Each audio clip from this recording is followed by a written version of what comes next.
बिस्मिल्लाहिर्रहमानिर्रहीम। दोस्तों, तव्हां ॾिसी रहिया आहियो असांजो channel computer knowledge in Sindhi.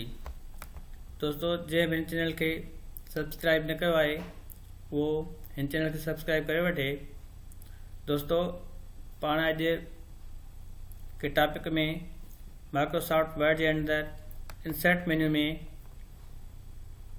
Text box जो इस्तेमालु कंदासीं। दोस्तों, ये टेक्स्ट बॉक्स आहे, जॾहिं असां हिन ते क्लिक कंदासीं त मुख़्तलिफ़ क़िस्मनि जा टेक्स्ट बॉक्स असां हेठां खुली वेंदा। असां हिन मां कोई बि हिकिड़ो टेक्स्ट बॉक्स चूज़ कंदासीं, उन टेक्स्ट बॉक्स ते क्लिक कंदासीं त असांजो ही टेक्स्ट बॉक्स हिते शो थी ज़ाहिर थी वियो आहे। उन खां पोइ हिन टेक्स्ट बॉक्स खे असां मुख़्तलिफ़ हितां शेप्स ॾेई सघूं था, मुख़्तलिफ़ हिन जा डिज़ाइन ॾेई सघूं था। ॾिसो दोस्तों, ही चेंजिंग ईंदी पई वञे हिन जे अंदरि। मां हिन खे शेप ॾिनो आहे। जेकॾहिं असां हिन खे हिते क्लिक करे हिन खे थोरो घुमाइणु चाहियूं, फिराइणु चाहियूं, टेढ़ो वग़ैरह करणु चाहियूं त टेढ़ो वग़ैरह बि हितां हिन खे करे सघूं था। इन खां पोइ जेकॾहिं असां अखरनि जो स्टाइल वग़ैरह हितां चेंज करणु चाहियूं त हितां असांजो अखरनि जो स्टाइल चेंज करे सघूं था। उन खां पोइ जेकॾहिं हिन जो डायरेक्शन अखरनि जो असां चेंज करणु चाहियूं त ॾिसो दोस्तों, रोटेट 90 डिग्री ते थी सघे थो, रोटेट 270 डिग्री ते थी सघे थो। हीउ ॾिसो, असां टेक्स्ट जेको आहे रोटेट थी वियो 270 डिग्री ते, हीउ रोटेट थी वेंदो 290 डिग्री ते।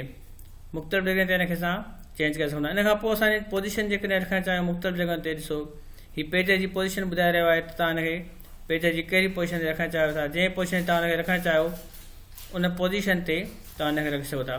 हिन टेक्स्ट बॉक्स जो मक़सदु इहो हूंदो आहे तव्हां हिन सां कार्ड वग़ैरह ठाहे सघो था।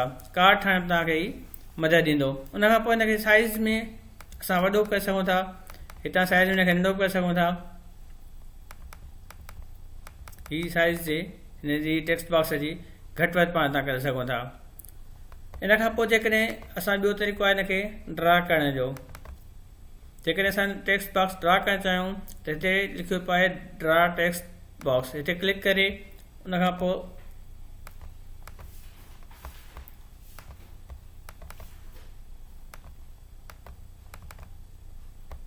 जॾहिं हिते ड्रा टेक्स्ट बॉक्स ते क्लिक कंदासीं उन खां पोइ हिते प्लस जो निशान ठही ईंदो। प्लस निशान ठही ईंदो, हुनखे असां क्लिक करे छिके ईंदासीं त असांजो हिते टेक्स्ट बॉक्स ड्रा थी वेंदो। ऐं उन जे अंदरि साॻिए तरीक़े सां असां शेप वग़ैरह ॾेई सघूं था, हिन जी चेंजिंग वग़ैरह करे सघूं था। दोस्तों, अॼोके चैनल में पाण टेक्स्ट बॉक्स ड्रा करणु, टेक्स्ट बॉक्स जो डिज़ाइन करणु ऐं उनखे जे अखर जेके आहिनि उनजो स्टाइल चेंज करणु ऐं उनजो डायरेक्शन चेंज करणु, टेक्स्ट बॉक्स जी साइज़ खे घटि वधि करणु सिखियासीं। दोस्तों, उमेद आहे तव्हां असांजे लेसन मां ज़रूरु कुझु सिखियो हूंदो। महिरबानी।